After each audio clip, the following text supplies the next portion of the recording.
Selamat pagi anak-anak, selamat bertemu kembali di hari ini ya. Saya berharap semuanya masih dalam keadaan sehat dan masih semangat untuk mengikuti kegiatan pembelajaran hari ini. Nah, kegiatan kita hari ini saya akan menjelaskan mengenai ulangan harian kita sebelumnya. Saya minta kamu memperhatikan dengan baik dan kamu mengulang-ulang kembali agar ulangan tengah semester kamu yang akan kamu ikuti di minggu yang akan datang bisa dikerjakan dengan baik. Nah, perhatikan. Konsep kita ulangan harian kemarin itu adalah mengenai nilai mutlak ya. Nah, nomor 1. 2 dikali 4 dikurang 10 dalam bentuk nilai mutlak dikurang 1 dikurang 2 kali 3 dalam bentuk nilai mutlak kali 1 tambah 2 dalam bentuk nilai mutlak ya. Nah, ini kita mau mengerjakan ini, kita perhatikan dulu. Di sini kan ada operasi campuran nih. Ada perkalian, ada pengurangan ya. Ada di sini penjumlahan juga. Nah, kita harus ingat pelajaran SD ini saya rasa. Kalau ada perkalian pengurangan itu tingkatannya mana yang lebih tinggi? Perkalian kah atau pengurangan? Sudah pasti perkalian. Kan begitu? Berarti kita kerjakan dulu terlebih dahulu perkalian ya. Maka buat di sini. Saya buat di sini aja. Nah, berarti 2 dikali 4 itu kita buat tetap dalam nilai mutlak ya. 2 kali 4 itu 8 ya. Dikurang 10. Oke. Nah, dikurang. Nah, di sini ada perkalian, ada pengurangan. Nanti kita kerjakan terlebih dahulu perkalian. 2 kali 3 6. Berarti 1 dikurang 6. 1 dikurang 6 dikali ini dalam nilai mutlak 1 tambah 2 ini 3 ya. Oke. Nah, sama dengan kita selesaikanlah di dalam 8 dikurang 10 min 2 ya. Min 2 dikurang 1 dikurang 6 min 5 nilai mutlak dikali nilai mutlak 3 langsung kita buat aja sini 3 kan gitu. Nah, sama dengan nilai mutlak minus 2 itu kan 2 ya, dikurang nilai mutlak 5 itu 5 dikali 3. Nah, sama dengan ini kan ada pengurangan, ada perkalian. Dikalikan dulu 5 kali 3 15. Berarti 2 dikurang 15 sama dengan min 13 ya. Optionnya adalah B. Nah, baik, sekarang kita lanjutkan soal nomor 2 ya. Nilai mutlak 5 dikurang 3 dikali nilai mutlak 4 per min 3 ditambah nilai mutlak min 2 dalam bentuk nilai mutlak di luar tanda pangkat 2 ya. Nah, ini kalau kita mau selesaikan di sini karena sudah bentuknya angkanya hanya satu angka, berarti kita tinggal buat nilai mutlaknya aja. Nilai mutlak 5 ya. Dikurang 3 dikali 4 per min 3. 4 per min 3 nilai mutlaknya hilang minnya menjadi 4 per 3 ditambah min 2 dinilai mutlakkan 2 pangkatkan 2. Nah, sama dengan ini lihat di sini ada perkalian, kerjakan dulu perkalian ya. Nah, kalau kita kerjakan perkalian lebih dahulu ini tinggal coret nih ya, bisa saling mematikan ya.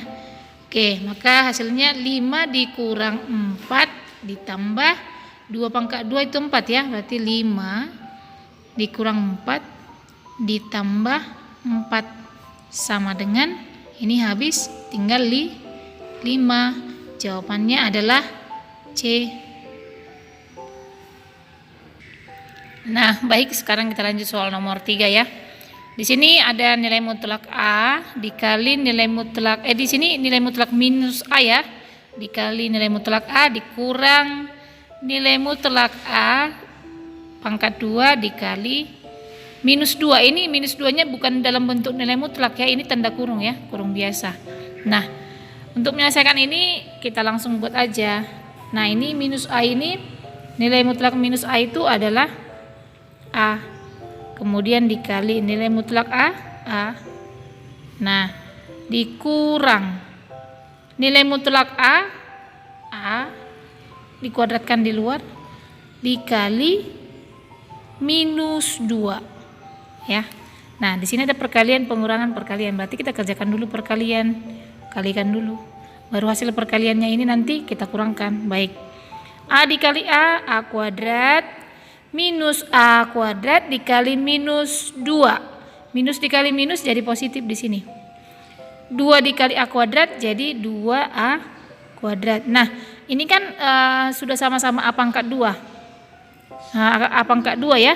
Di sini koefisien A pangkat 2-nya 1, di sini koefisiennya 2. Nah, ini udah sejenis dia, sejenis. Berarti kalau sejenis berarti tinggal menambahkan koefisien di depannya. 1 ditambah 2 sama dengan 3A kuadrat ya. Nah, di situ opsinya adalah D, dodol. Oke. Nah, baik, sekarang soal nomor 4 ya. Di sini soal nomor 4 kita sudah mulai masuk ke pertidaksamaan nilai mutlak ya. X dikurang 1 kurang dari 2. Nah, ingat bahwa sifat-sifat nilai mutlak jika fx kurang dari A, maka fx itu kurang dari A lebih dari minus A. Nah, kalau kita lihat A-nya di sini 2, berarti ini bisa kita ubah menjadi nilai mutlak X dikurang 1 kurang dari 2 lebih dari min 2. Nah, pengerjaannya ini bisa kita pisah. Kita kerjakan dulu yang kurang dari 2, kemudian nanti kita kerjakan yang lebih dari 2, minus 2. Atau sekali pengerjaan juga boleh. Nah, untuk mengerjakan ini kita buang dulu tanda nilai mutlak yang ada di sini. Langsung ya, X kurang 1 kurang dari 2, sini lebih dari min 2. Nah, ini kita mau tinggalkan nilai X hanya di tengah-tengah sini. Berarti kita harus buang minus 1. Bagaimana biar hilang minus 1 ini? Berarti harus kita jumlahkan dengan 1. Nah, kalau di sini kita jumlahkan dengan 1, agar hilang minus 1 ini, berarti di sini juga tambah 1, di sini juga tambah 1. Nah, berarti ini X kurang dari 2 tambah 1 lebih dari min 2 tambah 1. Nah, di sini udah hilang minus 1-nya karena sudah ditambah 1 juga. Maka X kurang dari 3 lebih dari min 1. Nah, sudah sederhana. Maka inilah yang menjadi himpunan penyelesaian. Maka nilai X yang memenuhi pertidaksamaan itu adalah X-nya kurang dari 3 lebih dari minus 1 ya. Nah, itu dia kalau kita mengerjakan secara langsung, atau cara yang kedua juga bisa. Cara yang kedua begini. X dikurang 1 kurang dari 2 lebih dari 2 minus 2. Kalau kita mau kerjakan kita pisah-pisah begini boleh. Ini kita pisah dulu. Yang pertama, X kurang 1 kurang dari 2. Nah, ini kita hilangkan minus 1, berarti minus 1 pindah ke kanan, 2 tambah 1. Maka X kurang dari 3. Nah, poin yang kedua, untuk yang ini sebelah kirinya nih, bagian yang kedua ya. X kurang 1. Nah, ini kalau kita balikan maknanya sama begini. X lebih dari minus 2. Maknanya sama. X kurang 1 lebih dari minus 2. Kalau dibuat dalam satu interval begini, dia X kurang 1 lebih dari minus 2. Kalau dia menghadap ke sini berarti dia dibaca lebih dari. Kalau dia membelakangi ini dibaca kurang dari. Nah, ini dia.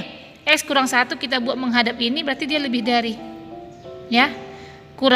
Lebih dari minus 2. Nah, minus 1 pindah ke kanan, lebih dari minus 2 tambah 1. Maka X lebih dari minus 1. Nah, dari dua pernyataan ini, maka himpunan penyelesaiannya X yang memenuhi adalah X kurang dari 3, kemudian ini lebih dari minus 1. Nah, maka penyelesaiannya sama dengan yang di atas nih. Terserah kamu mau coba cara pertama atau cara kedua, yang mana yang lebih mudah kamu rasa. Nah, jawabannya di sini optionnya adalah E. Oke, baik. Nah, soal nomor 5, nilai mutlak 3 dikurang 5X lebih dari 1. Ini sama seperti, hampir mirip seperti soal nomor 4 tadi ya. Di sini menggunakan tanda pertidaksamaan. Nah, baik, ini kita mulai dari konsep ya. Ini berbeda dengan bentuk nomor 4 tadi ya. Karena di sini menggunakan lebih dari. Maka kalau di sini lebih dari nih, kita kembali ke konsep jika nilai mutlak fx, kita ibaratkan ini fungsi fx ya. Jika nilai mutlak fx lebih dari a, maka fx tanda nilai mutlaknya hilang ya, kurang dari min a atau fx lebih dari a. Oke, maka pengerjaannya kita kerjakan satu-satu ya. Kita kerjakan terlebih dahulu yang sebelah sini, kurang dari minus a. Nah, minus a berarti di sini kurang dari minus 1. Maka 3 dikurang 5x kurang dari minus 1. Nah, ini pindah ke kanan 3. Biar hanya tinggal variabel x nanti di kiri. 3 pindah ke kanan, ini kan positif, pindah ke kanan jadi minus. Minus 5x kurang dari minus 1 kurang 3. Ya. Nah, baik, selanjutnya ini kita sederhanakan. Minus 1 dikurang 3 minus 4. Nih. Nah, ingat tanda pertidaksamaan itu berubah jika ruas kiri dan ruas kanan dibagi dengan bilangan negatif. Saya ulangi. Tanda pertidaksamaan berubah menjadi sebaliknya. Sebaliknya jadi gini. Jika ruas kiri dan ruas kanan dibagi dengan bilangan negatif. Kamu ingat ini berlaku untuk soal-soal pertidaksamaan yang lain juga. Maka kenapa ini harus kita bagi? Agar nilai x-nya tinggal menjadi 1. Minus 5 dibagi minus 5 kan 1. Kalau 1 itu nggak perlu ditulis. Ya, minus 5 dibagi minus 5 itu 1. Jadi satunya nggak perlu ditulis. Kamu cukup memindahkan ke kanan dibagi minus 5. Minus 4 dibagi minus 5 itu kan jadi positif 4/5. Nah, selanjutnya kita pakai konsep yang kedua ya. Konsep yang kedua untuk yang ini. Fx lebih dari A. Berarti kalau lebih dari A di sini kan lebih dari 1. Berarti tetap sini lebih dari 1. Maka 3 dikurang 5x lebih dari 1. Ini pindah ke kanan positif ya. Pindah ke kanan jadi minus 3 ya. Nah, ini 1 dikurang 3 minus 2. Di sini kiri minus 5x. Kembali seperti yang di atas ini tadi. Agar koefisien x-nya jadi positif 1, berarti ini harus dibagi minus 5. Sini pun harus dibagi minus 5, gitu ya. Maka kalau ini dibagi minus 5, ini dibagi minus 5, tanda pertidaksamaannya berubah. Karena saya bilang tadi, tanda pertidaksamaan berubah jika ruas kiri dan ruas kanan dibagi negatif, bilangan negatif. Maka kalau di sini lebih dari, di sini jadi kurang dari, maka x kurang dari 2/5 ya. Karena minus dibagi minus jadi positif, begitu. Nah, baik. Maka dari kedua penyelesaian ini bisa kita tentukan penyelesaiannya x dikurang 2/5 atau x lebih dari 4/5. Jawabannya adalah A. Nah, sekian penjelasan saya untuk hari ini. Saya hanya menjelaskan nomor 1 sampai 5. Saya minta kamu mengerjakan kembali di rumah dengan penuh bertanggung jawab, dengan penuh kejujuran, berusaha semaksimal mungkin untuk nomor 6 sampai dengan nomor 10. Jika kamu masih belum paham, bisa hubungi saya. Saya akan berdiskusi dengan kamu. Ini untuk kebaikan kamu sendiri. Usahakan jangan dulu minta mencontek dari orang lain. Karena minggu depan kita akan UTS. Saya berharap semua UTS-nya bisa dikerjakan dengan baik, dengan penuh kejujuran. Baik, tetap jaga kesehatan. Tetap semangat belajar di rumah, ini untuk kebaikan kita bersama. Salam sehat.